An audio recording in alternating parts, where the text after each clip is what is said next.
juga 100%. I have faith. Saya juga percaya bahwa Tuhan, bahwa kita orang benar, kita nggak ada niat untuk menjelekkan dia. Dia juga manusia. Dan saya selalu diajarin kalau kita benar jangan pernah menyerah, itu satu. Dan kedua, selama kita benar, fight terus. Karena balik lagi, the truth will speak. Itu ada quotation-nya tuh, kejujuran akan muncul saatnya. Kalau masalah waktu dan capek itu sudah pasti. Cuma balik lagi, kita tuh lagi fokus untuk mengambil hikmah baiknya di dalam proses kayak gini. Maksudnya dari sini kita bisa belajar untuk nggak terlalu cepat percaya sama orang, harus lebih was-was, harus lebih hati-hati berbisnis ke depannya. Jadi balik lagi, dengan masalah ini kita ambil hikmah baiknya saja. Nah, ini kan udah mulai jelas. Maksudnya mungkin dari laporan yang Pak Roland tadi kasih tunjuk sama laporan-laporan yang sudah muncul, balik lagi gini loh guys. Kalau dia memang benar, kenapa dari kemarin, dari dulu, dari awal dia tidak pernah hadir? Kenapa dia nggak mau stand up for himself? Saya bingung. Kalau dia memang nggak salah, ya hadir kek, datang kek, ya kan? Mau damai ya sudah sini ketemu. Ngapain harus nggak datang sampai dipanggil, ada undangannya apa segala, nggak pernah. Sidang kita udah berapa kali? Pernah nggak hadir? 0. Kenapa? Kalau dia memang benar, pasti dia harus fight dong buat kebenarannya. Ya kenapa nggak hadir? Kenapa nggak berjuang? Memang banyak sih dampaknya, sempat stres, sempat sakit berkali-kali, jatuh bangun bolak-balik. Apalagi saya juga waktu saya tahu dapat kabar saya kehilangan uang dan mobil saya itu pas saya baru melahirkan, jadi itu benar-benar drop. Rasanya lebih parah dari baby blues. Tapi proses waktu semakin kesini saya berpikir saya mau sampai kapan saya menderita, saya sudah kena musibah ini, uang saya hilang entah kemana, mobil-mobil saya juga sudah dijual-jualin entah kemana. Jadi saya juga bingung sekarang, saya udah jatuh ketimpa tangga, masa saya masih mau terus di bawah. Jadi saya pikir 2023 saya maunya move on, ya berusaha untuk mengikhlaskan, tapi saya tetap berjuang buat hukum di Indonesia supaya bisa berdiri tegak. Untuk bikin laporan kan saya waktu itu sudah kuasakan kepada kuasa hukum. Kalau misalnya saya bisa kuasakan kepada kuasa hukum, ya biarkan kuasa hukum saya yang membuat laporan. Tapi kan tetap saya di BAP, saya ditanya-tanya, memberikan keterangan, kan saya tetap melakukan gitu. Cuma kan karena saya menggunakan kuasa hukum pada saat itu, ya pastinya kalau memang bisa ya bisa diwakilkan ya untuk hanya membuat laporan, ya kenapa enggak gitu kan. Tapi tetap saya hadir, saya tetap korporatif, balik lagi kita korporatif, kita hadir, apalagi kan kita kan mau pakai kuasa hukum yang sebelumnya lalu kita kasih surat kuasa. Yang penting kan kita korban, kita merasakan, kita hadir, kita ceritakan, dan kita ada bukti keras. Maksudnya buktinya ada semuanya. Iya. Jadi kalau masalahnya kenapa nggak atas nama kita, kenapa, ini tujuannya mau kemana sih? Menurut saya sih kalau ada bukti ya harus ada originalnya ya. Kalau dari kopi itu maknanya apa menurut saya? Apalagi kalau emang tujuannya kita memang mau menjelekkan dia dan maksud targetnya itu ya pasti harus ada kopinya aslinya dong. Udah jelas-jelas harus ada.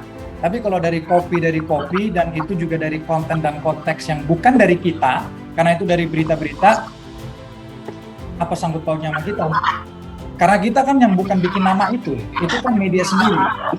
Nah, yang hanya kita melakukan yaitu kita menceritakan apa yang terjadi, beda dengan kita menjatuhkan CSD. Ya kita tetap yakin, tetap optimis apa yang kita lakukan pasti akan bisa kita buktikan, termasuk dengan laporan kita. Kalau kita sudah melaporkan tidak ada kita mau cabut dan sebagainya gitu. Langkah selanjutnya kita tetap mengikuti prosedur hukum yang berlangsung ya. Maksudnya tetap ada gugatan, kita tetap kooperatif, termasuk laporan kita tetap optimis untuk mengawal hal tersebut gitu. Kooperatif lah ketika dipanggil oleh penyidik, entah bersalah atau tidak, hadapi dulu di hadapan penyidik, memberikan keterangan dulu yang objektif kan gitu. Karena Pak Stefan itu di luar negeri, langkah yang paling gampang harusnya yaitu laporan ke polisi, pencemaran nama baik. Cuman kita ngerti kalau pidana terkait masalah pencemaran nama baik Undang-Undang ITE itu harus pihak korban sendiri, yaitu Bapak Vincent. Karena beliau di luar negeri, cukup melalui kuasa hukum, melalui gugatan keperdataan. Sebenarnya kalau ini pidana sudah dari kemarin, orang itu naik tersangka. Naik tersangka. Saya ini praktisi hukum. Cuman karena Pak Vincent di luar negeri tidak datang, Pak Stephen di luar negeri tidak datang, nggak bisa kan, harus prinsipal yang melaporkan. Makanya kita masukkan gugatan ke Pengadilan Negeri Jakarta Selatan. Saya yakin kok, kalau Pak Stephen ada di Indonesia dan melaporkan resmi, apalagi pendampingnya saya, kuasa hukumnya saya kan, nah pasti naik itu status. Kalau dari progres yang LP ini sih sudah naik sidik dan sudah menerbitkan surat perintah membawa terhadap CSB. Cuman kita sudah mendapatkan informasi ketika CSB didatangi rumahnya tidak ada di rumah. Dugaan kan ada di luar negeri. Nah selanjutnya kan berarti gelar ini kan masalah penetapan status. Nanti kita lihat penetapan status ini bagaimana dari Polda Metro kan gitu. Karena nanti begitu statusnya apabila sudah berubah, ya pasti ada upaya paksa yang lebih dilakukan oleh pihak kepolisian. Nah harusnya kan kita bisa lihat dari data perlintasan dan sebagainya. Kalau memang bisa untuk dilakukan pemanggilan ya harus secara paksa itu ya. Hari ini ya kita menyerahkan jawaban juga. Jawaban gugatan kita adalah secara keperdataan Jessica Iskandar dan juga Vincent Verha dan kami selaku kuasa hukumnya menggugat balik rekonvensi dengan nominal 60 miliar kepada Stephen. Kalau kemarin digugat oleh Stephen melalui kuasa hukumnya 50 miliar, sekarang kita melakukan gugatan balik. Ya nanti itu pertimbangan hukum kan pada putusan ya, pada majelis hakim. Tetapi sebagaimana hak kita mengajukan gugatan balik rekonvensi itu adalah hak hukum kita juga. Kan begitu. Terkait gugatan rekompensi, yaitu adalah aturan. Jadi karena kita sudah masukkan gugatan, otomatis pihak tergugat 1 atau tergugat 2 punya hak jawab terkait jawaban mereka apa, masalah dari gugatan kita, ya otomatis mereka akan minta yang namanya rekompensi. Tapi pertanyaannya, rekompensinya itu masuk nggak di dalam substansi perkara ataupun gugatan yang kita mintakan? Gugatan ini terjadi, cikal bakalnya kan dari pihak mereka, bukan dari pihak klien kami, yaitu Bapak Stefanus, bukan. Tapi dari pihaknya Jessica Iskandar sama Pak Vincent yang secara berulang-ulang kali di dalam pers konferensinya menyatakan bahwa klien kami seorang penipu. Nah, itu masalahnya. Kalau masalah 60M itu kan haknya mereka, tapi akan memalukan sekali kalau itu kita ukur daripada segi materi terkait gugatan kepada klien kami, yaitu Bapak Stephen. Di mana gugatan korban yang mereka mintakan di Polda Metro, kalau memang benar loh si Jessica Iskandar ini korban, sekali lagi, kalau Jessica Iskandar sebagai korban, ya dia menyatakan 9,8 miliar, itu kan jauh berbanding terbalik dengan gugatan keperdataan di Pengadilan Negeri Jakarta Selatan dengan dia memasukkan rekompensinya. Jadi jomplang. Kalau kita lihat dalam repliknya mereka kemarin sih nggak menanggapi rekonvensi kita. Makanya nanti ini kan sudah masuk dalam sidang pembuktian surat. Minggu depan adalah waktunya kita, Jessica Iskandar dan Vincent Verha, untuk mengajukan bukti surat melalui kuasa hukumnya, yaitu kita. Kita akan ajukan, kemudian nanti akan ditampilkan juga preskon daripada yang dimaksud klien kita melakukan pencemaran nama baik. Dan ini yang harus digarisbawahi.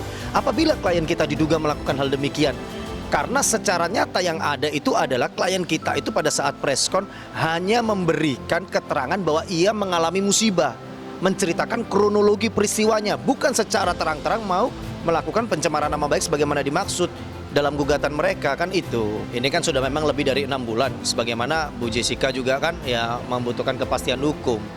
Dia juga kemarin sempat pesimis juga bagaimana dengan kondisi yang berlarut-larut ini. Tetapi kemarin kita juga sudah menerima SP2AP dari Polda Metro. Di sini kan tanggal 2 Desember ya SP2AP-nya. Nah di poin 21 di halaman 2, di sini disebutkan melakukan pemanggilan saksi kepada terlapor atas nama CSB ya sebanyak 2 kali namun tidak hadir. Kemudian rencana tidak lanjut menerbitkan surat membawa saksi CSB tersebut. Surat membawa ini yang mungkin dikenal dengan bahasa jemput paksa. Nah ini yang akan kita terus koordinasikan. Iya, jadi kan karena itu kan berkaitan preskon yang waktu pertama kali setelah laporan polisi itu kan. Karena apa? Saya rilis pada saat disomasi, saya mengatakan kalau mau melaporkan pidana di kepolisian harus CSB-nya sendiri karena itu delik aduan. oleh karena mungkin laporan tersebut memang nggak bisa diterima karena harus CSB sendiri, sedangkan CSB kita nggak tahu ada di mana ini ya kan. Nah kemudian mereka mengajukan perdata melalui Pengadilan Negeri Jakarta Selatan kan gitu. Kalau mereka mendapatkan SP2HP itu adalah hal wajar karena dia itu sebagai pelapor. Tetapi kan coba baca yang baik, SP2HP yang mereka terima ada nggak namanya Jessica Iskandar? Ada nggak? Ada nggak? Jangan nanti kasus Nikita Mirzani terjadi lagi nih. Nih terjadi. Sudah capek negara biayain proses dari polisi sampai ke jaksa penuntutan sampai di pengadilan, orang yang namanya di dalam pelapor itu tidak muncul, nggak nongol-nongol. Karena apa? Saksi pelapor itu wajib didengar di dalam persidangan.